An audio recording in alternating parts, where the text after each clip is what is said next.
Francisco falece agora em 21 de janeiro de 2025, de abril. 21 de abril de 2005 ele morre. Qual que é o novo desafio? Qual que é o novo problema? Aí a leitura que eu fiz, fazendo essa linha do tempo, o problema é esse neoconservadorismo do Trump, ou esse retorno do Trump, que agora falou para a revista Atlantic que ele não governa só os Estados Unidos, ele governa o mundo. Ele mandou essa, eu sou governante do mundo. Aí botou aquele meme sentado no Vaticano, porque perguntaram para ele, né? Papa Francisco morreu, qual é o seu cardeal ideal que você preferido para ser papa? Ele fala, minha primeira opção sou eu acho que eu daria um excelente papa, né?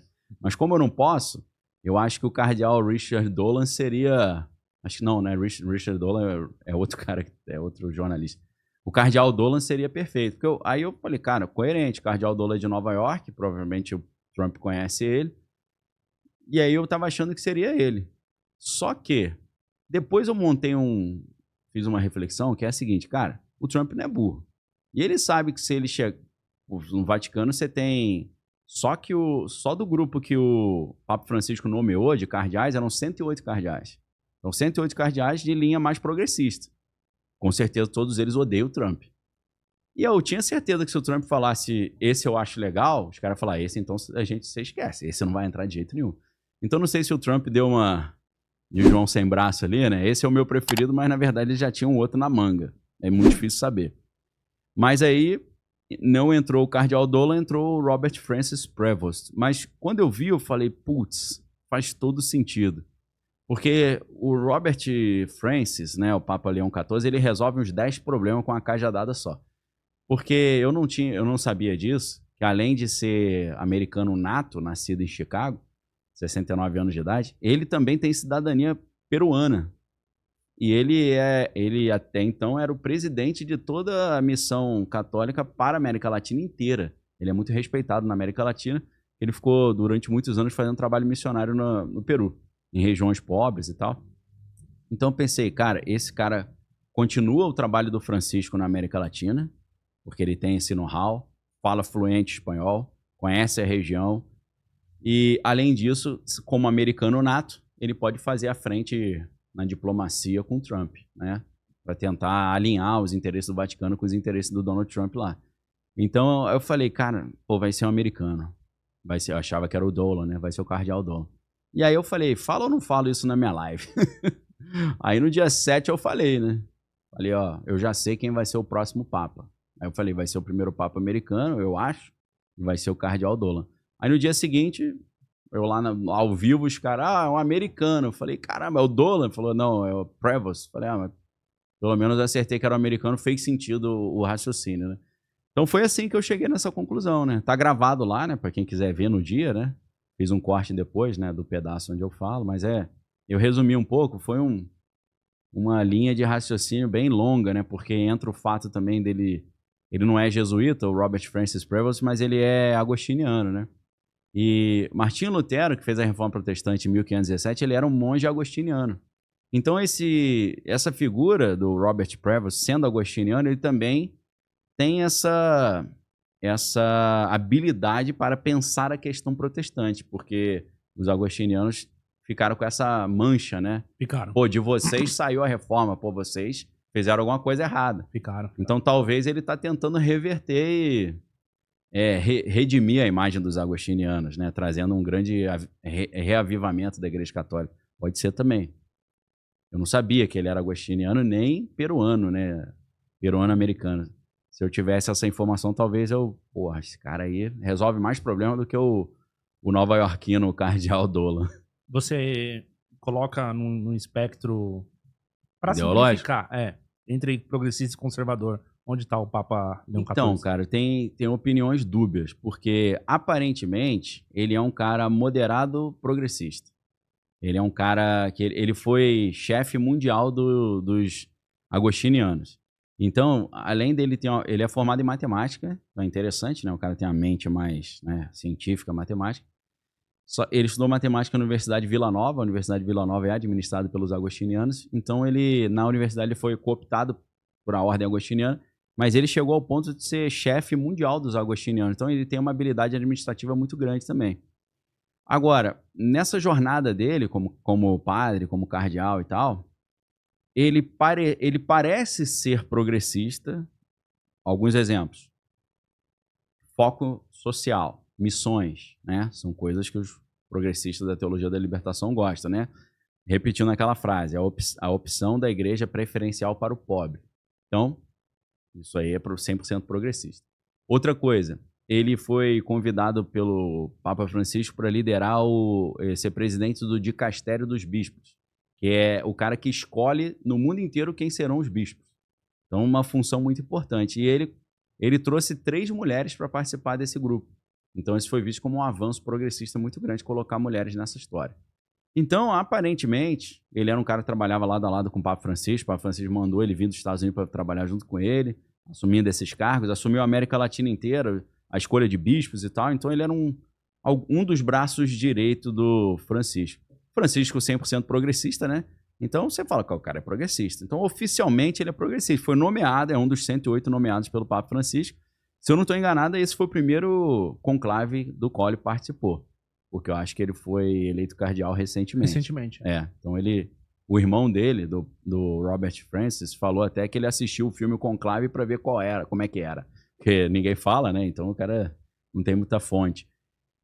Então, aparentemente, ou assim, para a grande mídia, ele é progressista. Porém, tem vários problemas aí. Ele já emitiu opiniões, inclusive hoje saiu mais uma opinião nessa linha, de que família é a família tradicional, é pai, mãe e filho. Outros tipos de família ele rejeita, que ele fala que isso aí é só fonte de problema. Ele já falou contra a ordenação de mulheres ao diaconato ou mulheres sacerdotes também, o que é uma pauta que o Francisco estava tentando implementar, pelo menos ordenar diaconisas, né? Ele falou que isso ele está fora, que ele é mais doutrinário. E o mais estranho de tudo foi, para mim, né? Eu levei um susto quando eu descobri isso. O cara é filiado ao Partido Republicano, pô. E ele não só é filiado assim, meu nome tá lá. Ele participa das primárias, vota nas primárias, votou agora na eleição de 2024. Então ele é um cara politicamente engajado, só que afiliado aos republicanos. Eu falei, pô, meu irmão, esse cara é um falso progressista, pô. E aí eu falei, cara, o Trump deve estar felizão com essa história, né? Ele tem um afiliado a um partido republicano como Papa. Acho que era tudo que ele queria, né? A gente teve uma situação também que gerou muita polêmica, foi ele cumprimentando os fiéis, aí tinha um cara com a bandeira, né? E ele virou de costas. Esse vídeo aí é bem claro. Ele ignorou ele e tá tal. passando assim. Ele ignorou, ele vira as costas. Vira de costas e depois volta. Pô, o pessoal progressista deve ter ficado irado, né? E a galera conservadora deve ter achado lindo. Então, eu acho que ele parece ser muito progressista, mas ele é ao contrário, né? Tem aquela história do cara que é verde por fora e vermelho por dentro, né? Melancia. Eu acho que ele é ao contrário, ele é vermelho por fora e verde por dentro. Ele parece progressista, mas ele tem um coraçãozinho republicano. O engraçado é que, diferente do Bento XVI, que escrevia muito, né? Filósofo, escreveu teses e livros a vida toda.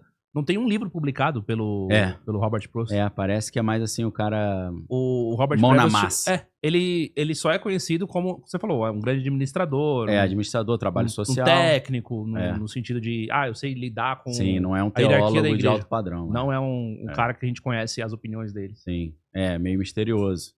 Mas eu acho que por esses dados aí, na balança, ele pende mais pro lado conservador, me parece. O que é uma das coisas que eu falei que era provável de acontecer também. Do novo Papa estar ideologicamente alinhado com o Trump, ainda que aparentemente não parecesse. Eu vou corroborar a sua opinião, porque o Robert Sara apoiou e endossou ele no Twitter, fez umas postagens. Os africanos gostam muito dele, por causa dessa pegada social, né? Sim. E por ele ser também americano-peruano. Ele não é aquele americano caucasiano clássico, né? Não é um cara louro de olho azul. Ele é um pouco mais moreno, porque ele tem uma mãe de ascendência espanhola, né? Apesar dele ter ascendência irlandesa também, escocesa. Mas ele é um cara mais... Ele tem uma pinta até assim de latino-americano, né? Dependendo da maneira como você olha, você pegar o rosto dele e dos irmãos, ele parece um cara até... Acho que no Peru talvez ele se misturou bem. Ao contrário de você botar um cara lá, lourão, brancão, né? Então, isso agrada, né, o pessoal que é dos grupos fora dos grandes centros, né? os cardeais da Ásia, os cardeais da África, os cardeais sul-africanos, todos acham interessante a figura dele, porque ele também é um moderado assim, meio diplomata, né? Ele faz a ponte entre os dois lados, mais ou menos como o enredo do filme Conclave, né? Que no filme, vou dar um pequeno spoiler aqui, mas vence o Papa que é o colono do meio. Ele não é progressista nem conservador, ele é o conciliador. Mas nesse caso era muito difícil vencer um Papa mais conservador, mais tradicional do que o Prevost. Então, na verdade, o Erdo, que é o húngaro, se eu não estou enganado, o romeno, que era o cara mais conservador de todos ali, que estava bem cotado, talvez houve um acordo entre os protestantes, não, os conservadores e os progressistas. E os progressistas pensaram, cara, é melhor a gente botar esse americano do que entrar esse hiper conservador. Então, acho que eles foram naquele raciocínio do menos pior, né? E a base progressista também, ela estava muito fragmentada, né? O pessoal da África estava pensando uma coisa, a Ásia estava pensando outra, o pessoal da Ásia queria o Luiz Tagle, aí o pessoal da África queria o Serra ou outros ali, outros importantes que estavam bem cotados. Mas os cardeais americanos se organizaram muito bem. Muito antes de começar o conclave, eles já foram para Roma, eles se reuniam numa casa todo dia para montar a estratégia, né? Então, acho que a estratégia que eles montaram era essa. Vamos mostrar para o setor progressista que eles não têm força para emplacar o candidato deles, que era o Parolin, e se eles ficarem de bobeira, vai entrar o Erdo, que é o radicalmente conservador. Então, eles falaram, ó, vamos na coluna do meio, que você vai ficar triste e feliz ao mesmo tempo, e eu também vou ficar triste e feliz, mas assim, ninguém vai ficar desesperado, né? Só que eu acho que, na balança, o Prevost está pendendo muito mais pro lado conservador. E isso deve estar irritando os progressistas pra caramba. Entendi. Sei lá, o Gerard Miller, por exemplo, o próprio Sarah, o Raymond Burke, são muito velhos. Esse é um problema também. Ninguém ia eleger um Papa pra não durar 10 anos. Sim. O Prevost tem 69, né? Igual o Tagle, apesar de que o Tagle, o filipino, que é descendente de chinês, né? Seria a China também infiltrada ali. O Tagle tem a mesma idade que o Prevost, mas parece mais jovem, né? O pessoal asiático também às vezes esconde a idade, né? Não aparenta a idade. Os asiáticos têm uma genética diferenciada. Diferente, Ele parece que sei lá, parece que tem uns 60 anos, mas tem 69 também. Mas assim, se tudo correr bem, se Deus quiser, ele vai ficar muito tempo no poder, né? Pelo menos aí uns 15, igual o Francisco. Francisco também 88 anos. Né? Francisco tinha 68, né? Eu não lembro quando ele entrou, dá pra fazer as contas, né? Que 68, 73. O em 2013. João Paulo II tinha 65, por aí. Mais jovem, né? Então acho que é uma opção boa, cara. Foi uma opção interessante. Eu não sei, os progressistas devem estar meio chateados, né? Principalmente hoje, que ele falou mais uma vez que família é pai, mãe e filho. Os caras devem ter ficado irados com isso. Mas eu acho que é uma jogada interessantíssima por parte do Colégio de Cardeais, porque o cara consegue dialogar com o Trump, ou frear o Trump, sei lá, de alguma forma, ou trabalhar junto. Tem uns tweets antigos do Papa que ele dava uma farpada no Trump, né? Na verdade, eu acho que ele, recentemente, ele brigou mais com o J.D. Vance, né? J.D. Vance também. Que é católico também, né? J.D. Vance também é uma figura exótica ali, uma questão de uma interpretação teológica ali, falando... O J.D. Vance fala que você tem que dar prioridade para sua família. Hora do Amores, né? Que ele se inspira no Santo Agostinho. Isso. Inclusive, o J.D. Vance também, ele não é agostiniano, ele foi batizado numa igreja dominicana, né? Mas ele se inspira muito em Santo Agostinho, né? Então, meu Papa é agostiniano, né? Então, talvez agora eles vão estar mais... uma hora eles vão se entender. Me parece. É a questão dos imigrantes, né? Que deu problema. Nessa questão, ele tem uma tendência mais progressista, né? Tradicionalmente o Prevost, né? Porque ele defende a América do Sul. Porém, agora, logo nos primeiros dias do papado, ele falou para os povos que estão no Oriente Médio não largarem o seu país, continuarem no seu país lutando pelo melhor, porque se eles saírem, a tirania vai tomar o poder. Aí eu falei, cara, será que ele vai começar um discurso contra a imigração agora também, que era a única coisa mais progressista que ele tinha? Então, até esse ponto da imigração, parece que o Papa Leão XIV já tá enfraquecendo também no seu discurso. Então, isso aí é um sinal de mais mais uma pedrinha na balança pro lado conservador. Como ele emite muito pouca opinião, né? Tem muita coisa assim que a gente Apesar não sabe. de que, se você olhar com calma, ele tá usando o X pra caramba, cara. Todo dia ele publica um negócio falando da paz no mundo, estou à disposição para trazer paz. Eu não sei se é assessoria, né? Mas ele tá direto. A conta dele tá direto, tá ali. Hoje já saiu aí um monte de coisa.